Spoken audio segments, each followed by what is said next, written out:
ഞാൻ വർക്ക് ചെയ്യുന്നിടത്ത് ഞങ്ങളുടെ 3 പേരുടെയും ബർത്ത്ഡേ ഒരേ മാസം ആയതുകൊണ്ട് ഇന്ന് ഞങ്ങളുടെ വക ട്രീറ്റ് ആയിരുന്നു. ഉച്ചയായില്ല, അതിന് മുന്നേ എല്ലാവർക്കും നന്നായിട്ട് അങ്ങ് വിശക്കാൻ തുടങ്ങി. അങ്ങനെ ഞങ്ങൾ കിള്ളിയിൽ ഒരു ഹോട്ടലിലാണ് കഴിക്കാൻ പോയത്. അവിടെ ചെന്നപ്പോൾ ഒരു ചൈനക്കരി ചേച്ചിയാണ് ഫുഡ് ഓർഡർ എടുക്കാൻ വന്നത്. നമ്മൾ മട്ടൻ ബിരിയാണി, ചിക്കൻ ബിരിയാണി, പിന്നെ പോയിട്ട് ഫ്രൂട്ട് സലാഡ് വിത്ത് ഐസ്ക്രീമാണ് മേടിച്ചത്.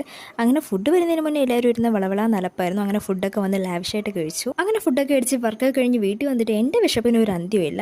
ഇത് ഞാൻ ഇൻസ്റ്റാഗ്രാമിൽ ഏതോ ഒരു പേജിൽ കണ്ട കുക്കിംഗ് വീഡിയോ ആണ്. എനിക്കങ്ങ് ഇഷ്ടപ്പെട്ടു, വെറുതെ ഒന്ന് ചെയ്ത് നോക്കാമെന്ന് വിചാരിച്ചു. ആദ്യം തന്നെ ഒരു തക്കാളിയും പച്ചമുളകും വെളുത്തുള്ളിയും ആവശ്യത്തിന് ഉപ്പും കൂടെ ചേർത്ത് നന്നായിട്ടൊന്ന് അരച്ചെടുക്കണം. എന്നിട്ട് ഒരു ചട്ടിയിൽ എണ്ണ ചൂടാക്കി മുട്ട ഒന്ന് കിണ്ടിയെടുക്കണം. എന്നിട്ട് അതേ ചട്ടിയിൽ തന്നെ ശാല എണ്ണയും കൂടെ ചേർത്ത് കടുക് പൊട്ടിച്ച് ഈ നമ്മൾ നേരത്തെ അരച്ച് വെച്ചിരുന്ന സാധനവും കൂടെ ചേർത്ത് നന്നായിട്ടൊന്ന് കൈവിടാതെ ഇളക്കിയെടുക്കണം. ഈ അവനവൻ്റെ ആവശ്യത്തിനുള്ള മുളക് പൊടി അല്പം ഗരം മസാലയും കൂടെ ചേർത്ത് നന്നായിട്ടൊന്ന് മിക്സ് ചെയ്തെടുക്കാം. അതിലോട്ടിന് നേരത്തെ മാറ്റി വെച്ച മുട്ടയും കൂടെ ചേർത്ത് ഒന്ന് ഇളക്കിയെടുക്കാം. അപ്പോൾ ഈ സാധനം ഇവിടെ റെഡി ആയിട്ടുണ്ട്. അവസാനം വേണമെങ്കിൽ ശാല ഉപ്പും കൂടെ ചേർത്ത് നന്നായിട്ടൊന്ന് ഇളക്കിയെടുക്കാം. ഞാൻ അങ്ങനെ അത് ചോറും കൂട്ടി കഴിച്ചു. ആദ്യം ഞാൻ വിചാരിച്ച് ഫ്ലോപ്പായി പോകുന്നു, പക്ഷെ സംഭവം നല്ല അഡാർ സാധനമായിരുന്നു. അപ്പോൾ ചാനൽ ഇഷ്ടപ്പെട്ടാൽ ലൈക്ക് பண்ணுங்க, സബ്സ്ക്രൈബ് பண்ணுங்க. മറ്റൊരു വീഡിയോ വരുന്നവരെ അപ്പുറമേൽ പാக்கலாம்.